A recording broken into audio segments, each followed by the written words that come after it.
BTech, BBA మరియు MBA కోర్సులు 15+ years experience ఫ్యాకల్టీతో పాటు placement guarantee. Kishkinda university, Ballari. నమస్కారం.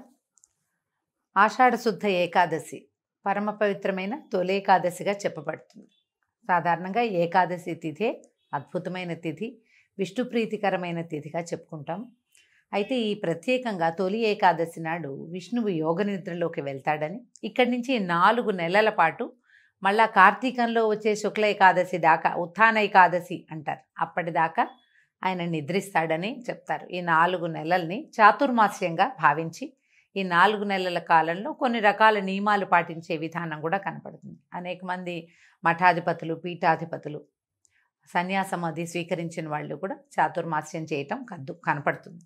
సంసారులు కూడా, సాధారణమైన వాళ్ళు కూడా చాతుర్మాస్య దీక్ష, పెద్దవాళ్ళు దీక్ష తీసుకుంటారు. అది ఇక్కడి నుంచి మొదలు ప్రతి నెల ఒక్కొక్క వస్తువుని వ్యర్థ పదార్థంగా తీసి పక్కకు పెడతారు. వాళ్ళ పద్ధతి ప్రకారం చేసుకోవచ్చు. అయితే ఈ చాతుర్మాస్యంగా చెప్పబడే 4 నెలల కాలంలోనూ విష్ణుదేవుడు, మహావిష్ణువు పాతాళంలో ఉన్నటువంటి బలిచక్రవర్తి వద్దకి వెళ్తాడని ఇలాంటి ఒక కథనం కూడా కనిపిస్తుంది. మధ్యలో ఆయన పక్కకి తిరిగి పడుకుంటాడు. ఇప్పుడు యోగ నిద్రలో ఉన్న విష్ణువు పరివర్తన ఏకాదశిగా చెప్తారు, పక్కకి తిరిగిన ఏకాదశి కూడా ప్రత్యేకంగా. అయితే ఈ ఏకాదశిలో మొదటిగా తొలి ఏకాదశిగా చెప్పబడే ఈ ఏకాదశి రోజున పేలపిండిని విష్ణువుకి నివేదన చేస్తారు. పేలపిండి పంచిపెట్టచ్చు, చాలా విశేషమైన దానంగా పరిగణించబడుతుంది. ప్రసాదంగా ఇవ్వచ్చు, దానంగా ఇవ్వచ్చు. ఈ తొలి ఏకాదశి రోజున అన్నం పూర్తిగా నిషేధం, మాంసాహారం నిషేధమే. ఆ తర్వాత ఒకవేళ ఏదైనా అనారోగ్యంగా ఉండి ఆహారం విసర్జన చేయలేము, ఉపవాసం చేయలేని వాళ్ళు సాత్వికమైన ఆహారం ఏదైనా తీసుకోవచ్చు. ఉల్లి, వెల్లుల్లి అలాంటివి తీసుకోకూడదని చెప్తారు. అయితే ఏకాదశి సాధారణంగా మనం అందరూ ప్రతి ఏకాదశికి ఉండేటట్టుగానే ఈ తొలి ఏకాదశి నాడు కూడా ఆ రోజంతా ఉపవాసం ఉండటం, పగలు నిద్రించకూడదు, రోజంతా విష్ణునామస్మరణలో ఉండాలి, ఎక్కువగా నామపారాయణ చేసుకుంటే మంచిది. మళ్ళీ మర్నాడు ఉదయం ద్వాదశి సమయం దాటకుండానే పారణ చేయటం, ఎవరికైనా బ్రాహ్మణ భోజనం ఇవ్వటం, బ్రాహ్మణులకి భోజనం పెట్టడం, లేదా మోయిని ఇవ్వటం, పొత్తర్లు ఇస్తామంటారు, అలాంటిది ఏదైనా ఇవ్వచ్చు. ఇచ్చి తాము భోజనం చేస్తే తొలి ఏకాదశి వ్రతం పూర్తవుతుంది. ఈ తొలి ఏకాదశిని శయనేకాదశిగా కూడా చెప్తారు. విష్ణుమూర్తి నిద్రపోతారు కాబట్టి, ఇక్కడి నుంచి నిద్ర మొదలు కాబట్టి. అయితే ఇప్పటి నుంచే మనకి కొద్ది రోజులు, ఒక 10 రోజుల తర్వాత ఇంచుమించుగా దీనికి దగ్గరలోనే ఉత్తరాయణ కాలం వెళ్ళిపోయి దక్షిణాయనం మొదలవుతుంది. ఉపాసనా కాలంగా చెప్తారు.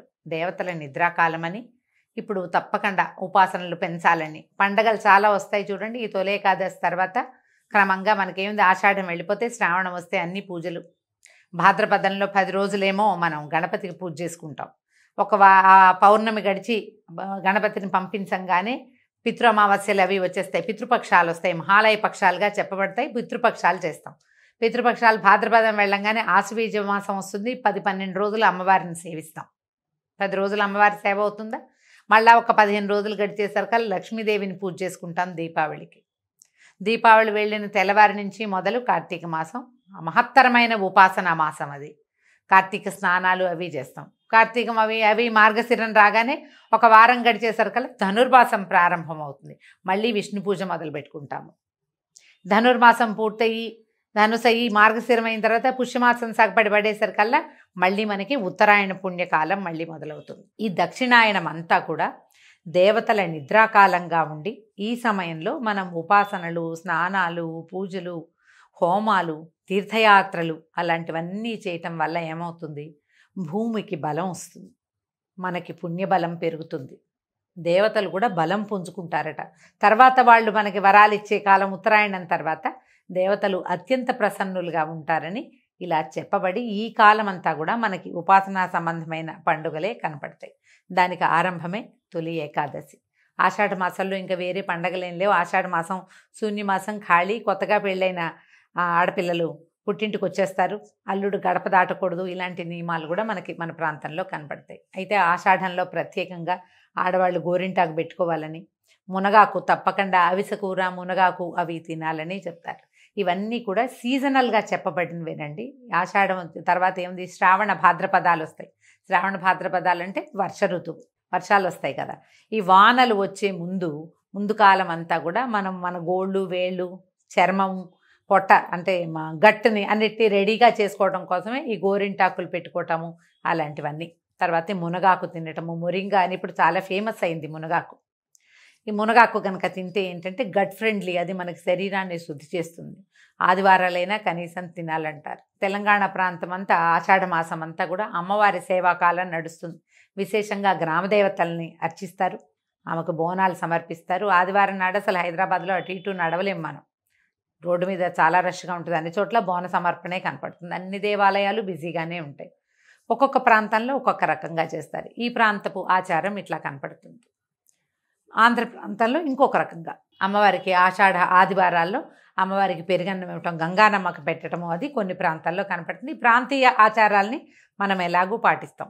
ప్రాంతాలకి అతీతంగా ఈ తొలేకాదశి పండగని అందరము చేసుకుంటాం. ఈ రోజున తెల్లవారే స్నానం చేసి తలంటు పోసుకోకూడదండి. నూనె రాసుకుని స్నానం కాదు, తల కొంచెం కుంకుడుకాయతోటో లేదా కాస్త షాంపూతోటో తల రుద్దుకోవటం, తల కడగటమే. తెల్లవారే స్నానం చేయటం, పూజా పునస్కారం చేసుకోవటం, భగవంతుడికి పళ్ళు పాలు నివేదన చేసి దాంతోపాటు పేల పిండిని కూడా నివేదన చేసి, పేలాల పిండినే ఈ రోజున మనం ఆహారంగా తీసుకోవచ్చు. దాన్ని అందరికీ ప్రసాదంగా పంచిపెట్టచ్చు. దేవాలయ దర్శనం విశేషంగా చెప్తారు. తొలేకాదశి నాడు మీరు ఏ దానం చేసినా అది ద్విగుణీకృతమైన ఫలితాన్ని ఇస్తుంది. దానం పుచ్చుకోని కూడా అనకూడదు. వాళ్ళు ఎవరైనా ఏమైనా ఇస్తే అబ్బాయి మేము ఇది తీసుకోండి అనకూడదు, తీసుకోవాలట తప్పకుండా. వస్త్రదానం చేయొచ్చు, పళ్ళు ఫలాలు దానం చేయొచ్చు, తీయని వస్తువులు ఏవైనా ఇవ్వచ్చు. పంచామృతం లాంటివి కూడా కలిపి ఎవరికైనా, పంచామృతాలు అంటే పాలు పళ్ళు, అదే పాలు నెయ్యి, తర్వాత తేనె, పంచదార, పెరుగు, ఇవి కూడా మనం విరివిగా ఎవరికైనా ఇవ్వచ్చు. ఇవన్నీ కూడా మంచి అద్భుతమైన దానాలుగా పరిగణించబడతాయి. ఈ రోజంతా కూడా విష్ణునామ సంకీర్తన చేసుకుంటూ రాత్రికి జాగరణ ఉండగలిగితే చాలా మంచిది. ఏదైనా గర్భవతులు, పెద్దవారు, మరి చిన్నపిల్లలు వీళ్ళంతా అన్నం తినకుండా ఉండలేని వాళ్ళైతే వారికి ఉపవాస నియమం లేదు. ఒకవేళ ఉండగలిగితే అన్నానికి భిన్నంగా ఏదైనా కొద్ది చిన్నపాటి ఫలహారాన్ని స్వీకరించవచ్చు. ఈ రెండూ లేకుండా ఉండగలిగే వాళ్ళు హాయిగా ఉపవాసం ఉండొచ్చు. భగవన్ నామస్మరణ చేసుకుంటే మంచిది. ఈ పరమ పవిత్రమైన తొలేకాదశి రోజున దుర్భాషలు ఆడకూడదు, ఇతరులని నిందించకూడదు, గొడవలకి కొట్లాటలకి దిగకూడదు. ఇది ప్రధానమైన నియమం. మీరు ప్రశాంతంగా ఉండి ప్రపంచాన్ని ప్రశాంతంగా ఉండనివ్వాలి. మర్నాడు ఉదయం పొద్దునే మళ్ళీ స్నానం చేసి దేవతార్చన చేసుకుని వంట చేసుకుని స్వామికి నివేదన చేసి ఎవరికైనా భోజనం పెట్టి మనం కూడా భోజనం చేయగలిగితే మంచిది. దక్షిణ తాంబూలాదులతో బ్రాహ్మణ్ణి సత్కరిస్తే మరీ మంచిది. ఇది సంవత్సరానికి ఒకసారి వచ్చేదే. ఈ మనం మామూలుగా చెప్పుకునే ఏకాదశుల్లో ప్రత్యేకంగా ఈ ఒకరోజు ఉపవాసం ఉన్నా చాలు, 24 ఏకాదశులు వస్తాయి మనకి సంవత్సరానికి. అవన్నీ చేయలేము.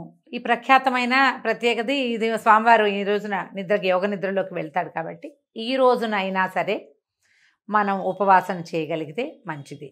ఒకవేళ ఉపవాసం ఉండలేని వారు కనీసం మాంసాహారం తీసుకోకుండా అయినా ఉండగలిగితే మంచిది. భగవన్ నామస్మరణ చేసుకోండి, విశేషమైన ఫలితం లభిస్తుంది.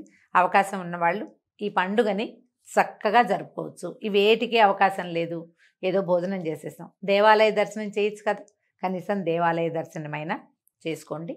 విష్ణునామ సంకీర్తనతోటి ఈ తొలి ఏకాదశి పండుగని చక్కగా జరుపుకుందాం. నమస్కారం.